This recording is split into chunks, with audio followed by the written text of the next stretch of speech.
বন্ধুরা চলে আসলাম নতুন একটি ভিডিও নিয়ে। তো দেখতে পাচ্ছেন আমার কাছে একটি ব্যাটারি চার্জার বানানো রয়েছে। সিম্পলি যেমন 12 ভোল্টের ব্যাটারি চার্জার হয় সেমনই ব্যাটারি চার্জার।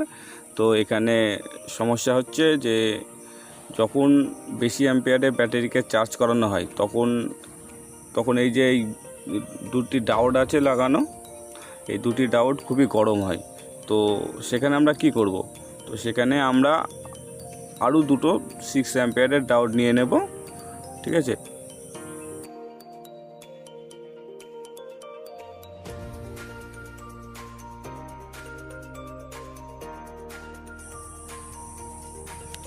তো আমরা এবার এই 6 অ্যাম্পিয়ারের যে ডায়োড আছে সেই ডায়োডগুলো লাগিয়ে নেব। আগে যে ডায়োডগুলো যেমনভাবে লাগানো আছে ঠিক সেমভাবেই লাগিয়ে নেব। তাতে কী হবে, তাতে আমাদের বেশি লোড পড়লেও এই ডায়োডগুলো খুব একটা গরম হবে না। তো আমি যেভাবে লাগাচ্ছি আপনারাও সেইভাবেই লাগিয়ে নেবেন। তো বন্ধুরা এইটুকুনি কাজ, আর কোনো কিছু পাল্টানোর আপনাদের কোনো প্রয়োজন নেই।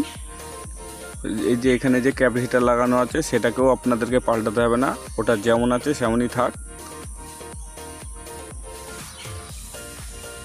তো এটা 25 ভোল্টের ক্যাপাসিটার লাগানো আছে, তো এটা আমি এরকমই রেখে দেবো, আর কিছু করব না এটাকে।